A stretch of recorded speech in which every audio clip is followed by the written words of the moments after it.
राधे राधे। इस संतों के भंडारे में कुछ अद्भुत संतों के दर्शन हुए हैं। आप खुद आकर ध्यान से हर संत को, हर दर्शन को देखें। राधे राधे। आज हम लोग आपको वृंदावन के अद्भुत संतों के दर्शन करवाने वाले हैं। कहा जाता है कि संतों की सेवा करने वाले को और संतों के दर्शन करने वाले को एक ही फल प्राप्त होता है। तो आप आइए, हम सब लोग मिलकर इस संत सेवा का आनंद लेते हैं, संतों के दर्शन करते हैं।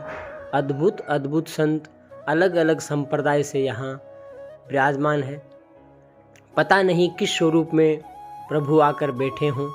तो आप समस्त संतों के बहुत भाव से दर्शन करिए, क्योंकि पूज्य महाराज श्री बोलते हैं और संतों का ये मत होता है कि जहाँ संत विराजमान होते हैं वहीं भगवान किसी न किसी रूप में आकर विराजमान होते हैं। और संतों की जिव्या, संतों के मुख में भगवान निरंतर संतों के हृदय में विराजमान रहते हैं। ये तो आपको पता है। तो समस्त संतों के दर्शन करिए। दर्शन करने का और यहाँ जो प्रसाद वितरण करते हैं, जो प्रसाद पवा रहे हैं, जिन्होंने ये प्रोग्राम बनाया है, जो जिन संत सेवा का यह विधान बनाया है श्री जी की इच्छा से, उन सबको एक ही फल की प्राप्ति होती है। कथावाचक को, कथा श्रोता को और कथा करवाने वाले को, सबको एक ही फल की प्राप्ति होती है। इसी तरह आप संत सेवा में संतों के बहुत आनंद से, भाव से दर्शन करिए और यही सोचिए, यही समझिए कि आप इस संत सेवा में साक्षात लगे हुए हैं। तो आपको इस संत सेवा का ही पुण्य फल प्रदान होगा, क्योंकि यही संतों का मत है। श्री हरिवंश। आइए, आज हम आपको इन सब के दर्शन कराएंगे। इनका चरणामृत, इनकी चरण रज, इनकी उचिष्ट आप कैसे ले सकते हैं, आपको कैसे प्राप्त हो सकती है। और यह इतने एक साथ में जो संत जन आए हुए हैं, तो यह क्या और किस प्रकार रहता है और इसको कौन सा भंडारा बोलते हैं, इसमें कौन कौन से संत आ सकते हैं, क्या इसमें निमंत्रण दिया जाता है या सब लोग बिना निमंत्रण के आते हैं, इस भंडारे में क्या गृहस्थ को प्रसाद पाना चाहिए या नहीं पाना चाहिए, और अगर गृहस्थ को पाना चाहिए तो कैसे पाना चाहिए। देखिए, कुछ माताएं संत हैं, वो भी यहाँ आकर प्रसाद पा रहे हैं। और हर संप्रदाय के हर संत भगवान यहाँ आए हुए हैं। आप देख सकते हैं, सब भजनानंदी संत हैं। और क्या गृहस्थ वालों को किसी भी भंडारे में प्रसाद पाना चाहिए या नहीं पाना चाहिए, और यहाँ भंडारे में प्रसाद पाने का क्या नियम होता है, संतों के साथ बैठ के प्रसाद पाने का क्या नियम होता है, यहाँ पर क्या आसन लेकर आया जाता है या यहाँ पहले से बिछा के रखा जाता है। क्या आपको पता है, संतों का भंडारा रहता है तो इसमें ये पत्तों की पतल, जो थाली है वो पत्तों की होती है। पेड़ के जो पत्ते होते हैं, पत्तल जिसको बोलते हैं, उसकी होती है। कटोरी किसी भी चीज़ की हो सकती है, पर पत्तल जिसमें ये भोग लगाते हैं, वो पत्तल पेड़ के पत्तों की बनी होती है। संतों के कुछ नियम होते हैं, इस भंडारे के कुछ आज्ञाएं होती हैं। वो क्या क्या आज्ञा होती है, आज हम लोग इस भंडारे से जानेंगे। तो इसे सबसे पहले बता देते हैं, इसका नाम है झरा भंडारा। झरा भंडारा मतलब अनंत और उच्च कोटि के सब संत इसमें आते हैं और प्रसाद पाते हैं।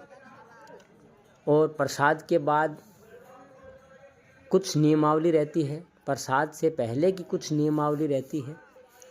इनको एक निश्चित समय पर बुलाया जाता है।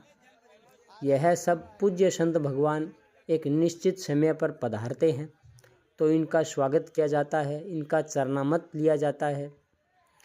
चरणामृत लेने के बाद इन्हें आसन दिया जाता है और इससे झरा भंडारा कहते हैं। तो झरा भंडारे का मतलब है कोई भी संत भगवान आ सकते हैं। यहाँ इस भंडारे में निमंत्रण की कोई आवश्यकता नहीं होती है, अतः एक दूसरे को निमंत्रण दिया जाता है। एक बार एक पद्धति अनुसार संतों को बोला जाता है, उसके बाद स्वतः ही निमंत्रण हो जाता है, एक से दूसरे में, दूसरे से तीसरे में। और अपना आसन लेके आ सकते हैं और बिना आसन के बैठ सकते हैं। अपना कमंडल ला सकते हैं, बिना पत्तल के भी अपने कमंडल में ले जा सकते हैं, क्योंकि हर संतों का अलग अलग नियम रहता है। कोई अपने कमंडल में ही पाते हैं, कोई पत्तल में पा लेते हैं, कोई कुछ पाते हैं, कोई कुछ पाते हैं। तो सबका अलग अलग नियमावली रहती है। और आप इसमें देखेंगे सभी संप्रदाय के संत, कोई संप्रदायवाद नहीं होता है, सभी संप्रदाय के संत यहाँ प्रसाद पाते हैं। उसके बाद प्रसाद के बाद सबसे फिर से पूछा जाता है कि कोई प्रसाद में त्रुटि नहीं रह गई है या कोई सामान की आवश्यकता तो नहीं रह गई है। अगर कोई गलती हुई होती है तो जो प्रधान यहाँ सेवक होते हैं वो सबसे क्षमा प्रार्थना करते हैं। जिसको जिस चीज़ की आवश्यकता होती है वह चीज़ से तुरंत पहुँचाई जाती है। और आप देख सकते हैं यहाँ पे बहुत भाव से सबको प्रसाद करवाया जाता है। और यहाँ पर झरा भंडारे में कोई भी आकर सेवा कर सकता है। माताएं, पुरुष, बाबा, बच्चे, छोटे बड़े सभी आकर इसमें सेवा कर सकते हैं। सेवा करने की कोई मना नहीं होती है। और भंडारों में गृहस्थों को कभी नहीं पाना चाहिए, क्योंकि पूज्य महाराज श्री बोलते हैं वृंदावन धाम में या कहीं भी कोई भी भंडारा हो तो आप सेवा कर सकते हैं, पर भंडारे में कभी नहीं पाना चाहिए, क्योंकि वो धर्म के लिए होता है, वो संत सेवा के लिए भंडारा होता है। और जो संत भजन करते हैं उनके लिए भंडारा होता है। तो सबसे प्रथम बात है कि आपको भंडारों में गृहस्थ वालों को नहीं पाना चाहिए। हाँ, जो भजनानंदी है, विरक्त भाव से रहते हैं, उनके लिए कोई बंदिश नहीं है, वो अपनी मर्जी से पा सकते हैं, आ सकते हैं, जा सकते हैं। आप देख सकते हैं, ये देखिए संत भगवान नीचे बैठे हैं। ये प्रसाद, पानी सब संतजन संतों की सेवा में लगे हैं। देखिए छोटे छोटे संत भगवान हैं और सेवाएं दे रहे हैं। तो वृंदावन धाम में सेवा का बहुत महत्व है। सेवा से ठाकुर जी, राधा रानी रीझ जाते हैं। दूसरी बात, ठाकुर जी को संतों के मुंह से पवाया जाता है। आपने पूज्य महाराज श्री से बहुत बार सत्संग प्रवचन में सुना होगा कि भगवान संतों के मुख से पाते हैं। जो संतों की सेवा करते हैं, किसी भी तरह जो संतों की सेवा कर पाते हैं, संत सेवा में जो संलिग्न रहते हैं, संत सेवा में जो लगे रहते हैं, उनका कोई तीर्थ, कोई यज्ञ बाकी नहीं रहता है। ठाकुर जी, राधा रानी स्वयं संत स्वरूप में इन जगहों में संतों के बीच आकर बैठते हैं। उच्च कोटि के जो सिद्ध संत होते हैं वो आके यहाँ बैठते हैं। तो आइए हम लोग इन सब संतों के बारी बारी दर्शन करते हैं। क्या पता कौन से स्वरूप में राधा रानी, ठाकुर जी आकर बैठे हों। और सबसे बड़ी बात है कि भगवान राम के जो निज प्रिय हनुमान जी हैं, वो हमेशा राम भगत संतों के बीच आकर विराजमान होते हैं, किसी न किसी स्वरूप में, किसी न किसी भेष में। तो प्रभु के भगत यहाँ विराजमान हैं।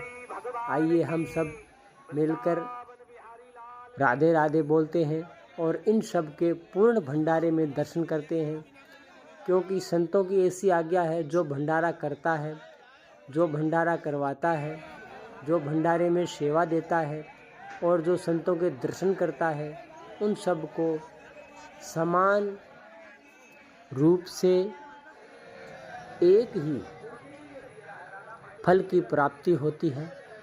ये श्रीहित राधा केली कुंज है पूज्य महाराज श्री का, और ये श्रीहित राधा केली कुंज के पास में ही झरा भंडारा हो रहा है। तो आप आइए, संतों के दर्शन करिए।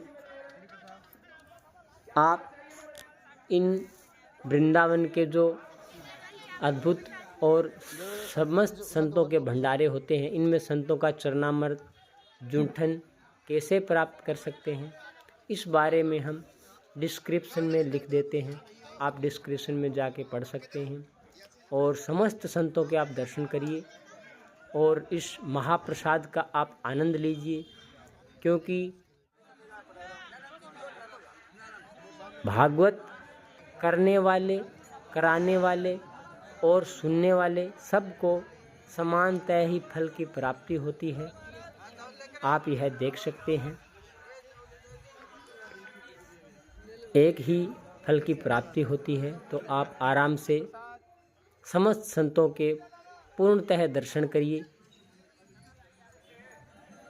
इनके दर्शन यह माने कि साथ साथ आप राधा रानी और ठाकुर जी के दर्शन कर रहे हैं, यह समझकर भाव से आप इन समस्त संतों के दर्शन करिए।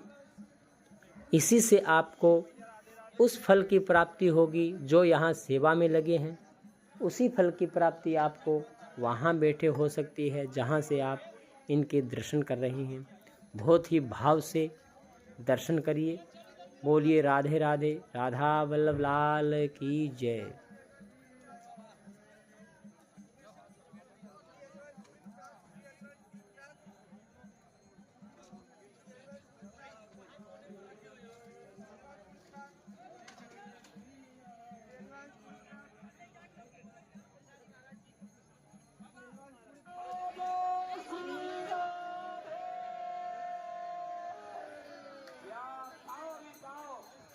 अभी तो थोड़ा सिग्नल आया है, अभी कोई बात नहीं है, अभी पाते रहिए थोड़ा।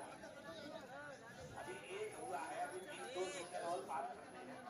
अभी दक्षिणा बढ़ रही है, यहाँ दक्षिणा वालों आयोजना है। अभी हमारे सामने सब 1 टीपा है यहाँ, ठीक है ना। यहाँ पीछे 50 की आ गई, यहाँ 50 की नोट आई कि ना आई?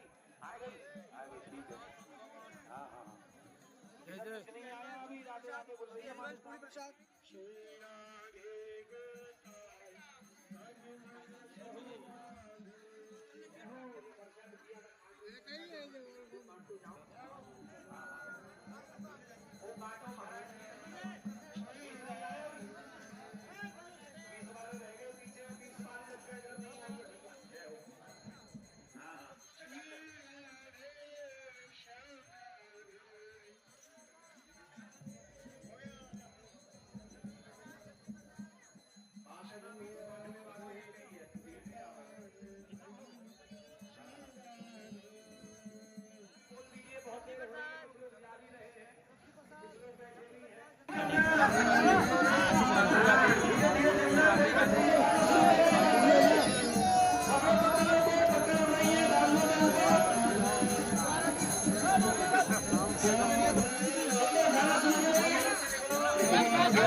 पूरा ये कंप्लीट हो चुका है।